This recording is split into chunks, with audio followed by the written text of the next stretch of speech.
That's it, Craig. Honeymoon's over. Yeah, well, it is. Since we did obviously the game live, that Tottenham game live, and looking at the reaction, and it is social media, so there's quite a lot of bampots on there. But from one or two sensible Tottenham angles, a little disconcerting from their aspect that he made 9 changes. Mm-hmm. I think maybe they were expecting 4 or 5, maybe 3 or 4, but he made 9. That was a big disruption to this side, and it showed in the performance. This cup, like most cups, is going to be important for sides that are realistically not going to challenge for a league title, which Tottenham are not. And so a few worms have turned within the Tottenham camp. Now, this is a long game, as you well know, and Postecoglou has said what I said to you in our post-match show, and he said the same thing to the media. I'm assessing my players. But was now the time? But all I'm saying is, I'm not. I don't know. No, but listen, I'm not saying. Do it. I'm not saying. Now the time to assess I'm not saying it's right or wrong. I'm telling you, and I repeat what I said at the time, that he's looking at a bigger picture of rebuilding this Tottenham squad. So he's looking at who can come in when my key players are out and do a good job for me. And the answer tonight is not many. Now, your argument to me was, well, you can see that in training. Well, not always.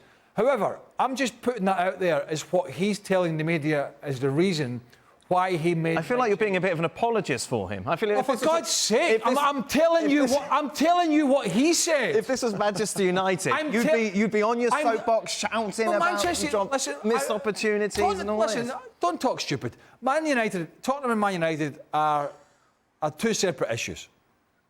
Tottenham are a long way behind where Man United are trying to be. I'm not saying to you it was right. I'm telling you what he's told the media, and that's what I told you he would say. Do I think making 9 changes is right, and would I like it? No, I don't. And once you make that amount of changes, you leave yourself at risk. But there is all right, just play the strongest 11, and it's just all about the here and now. There's a bigger picture here for Tottenham if they keep this manager. That's all I'm saying. Jurgen, what do you think? Did he need to see his players in this particular game to assess them? I think, yes, he needs to see them in real competition, and he needs to get a bigger picture, obviously looking forward. Who can he count on? What is coming through the pipeline, how he can put the pieces together in the long term. But on the other hand, as you rightfully say, it's a trophy to play for. And even if it's not the most prestigious trophy, the Carabao Cup, whatever it's called, League Cup, and it's just kind of makes you sad a little bit, because it's still a trophy to play for.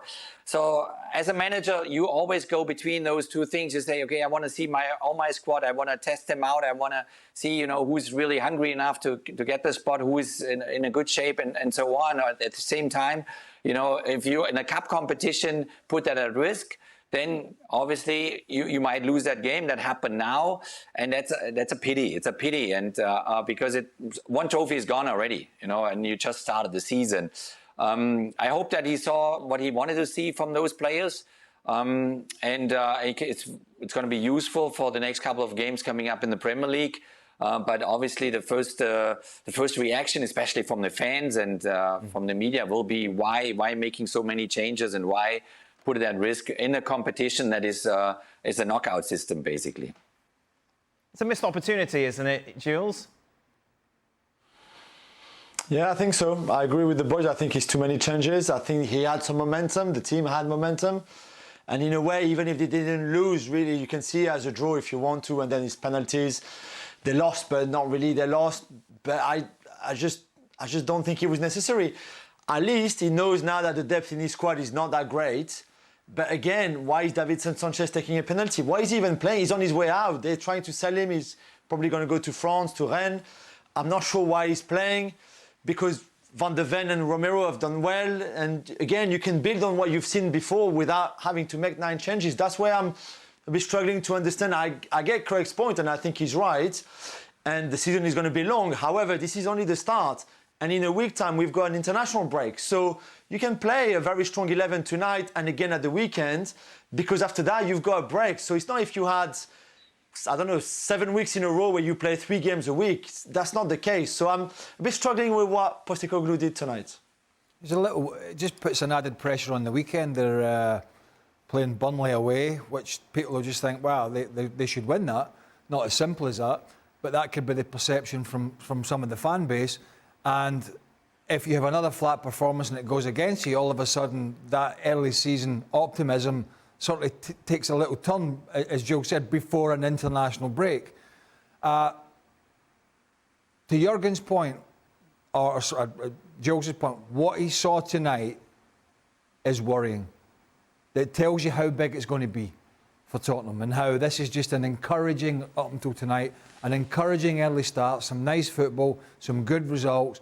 But this Tottenham squad is not deep enough or good enough. I mean, look at that midfield. You know, Højbjerg and Skip and Lo Celso.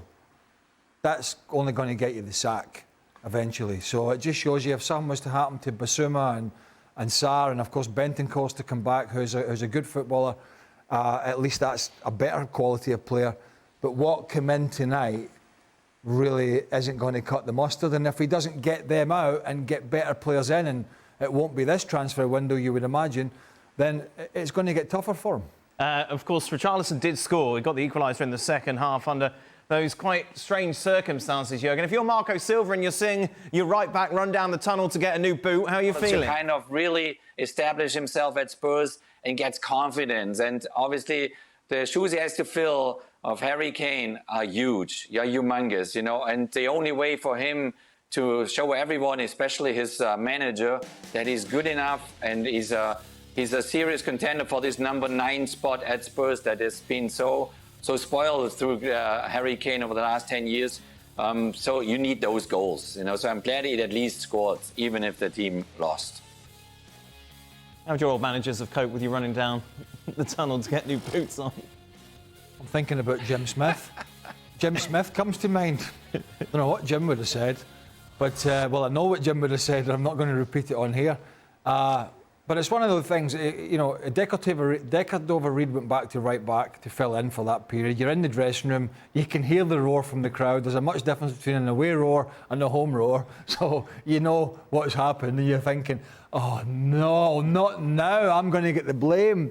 But he scores the penalty, the 5th penalty to take it away. He wanted the game stopped, which the referee's not going to do. He was pointing to his boot to the referee saying, my boot's ripped. I think most managers would probably have said, or if I was a player, his captain or a senior player would have said, get the boot back on, send somebody to the dressing room, make do with what you've got until there's a stoppage in play, and then we'll change it. But he obviously made a decision. He was going to hot-foot it up to the cottage. And maybe, as I was saying to you, if the kettle was on and the tea was still hot, cup of tea? I might have sat down, had a little cup of tea, taken a bit of time, let the lads do the work. A little rest.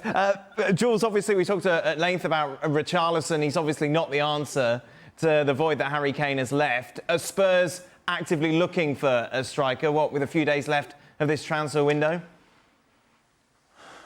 Yeah, I think it's going to be a few busy days for them. We know that Højbjerg, for example, I think wants to leave, and there's been an inquiry from Manchester United today who are looking for a player in his position, especially if McTominay leaves to go to Bayern, for example.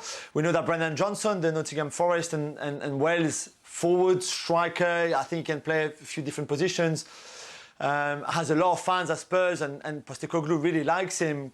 So I think he could also come in because Richarlison can score goals, of course, this season, but if he was to get injured or if he just wanted a rotation or even a different profile, which I think Brendan Johnson is, although he's not the most clinical or the most finisher of finishers, I think you need somebody else. The problem is there's only 3 days to go, and again, Harry Kane didn't leave that long ago. And I don't understand, and this is Daniel Levy, and we're not going to go again over how he runs his club and his transfer policy. But why is this so late when you still have potentially Højbjerg leaving, Sanchez leaving, you want a striker, you want maybe another defensive midfielder, and maybe a centre-back, and there's only 3 days left, and it's short, so you're going to rush things maybe, unless they've got a lot of plans in place, which I don't believe they do. it will be again quite a hectic end of a transfer window, which should not be the case, but we say every 6 months, and it's always the case. Do you like Brennan Johnson?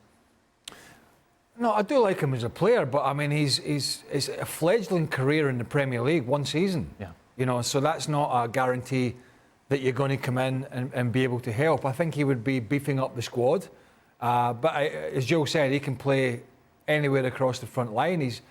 He's not as physical as Richarlison, but he's quick and he'll run in behind. But I get a feeling that I think, you know, listening to or reading a couple of the Scottish journalists, that he's trying to go back to his old club Celtic for a couple of the Japanese players that he had or worked with in Japan, took to Celtic with him, did a great job for him up there, and I think he's trying to test the patience of Celtic in terms of bringing a couple in from there. So we could see some movement in that front, both at the back and up front. But yeah, the answer is I think Brennan Johnson's a good player, but he's just an addition to what they've already got. I don't see him coming in and being the starting 11. Well, thank you very much for watching ESPN on YouTube. For more sports highlights and analysis, be sure to download the ESPN app. And for live streaming, premium content, and let's not forget as well, ESPN FC 7 days a week. Subscribe to ESPN Plus.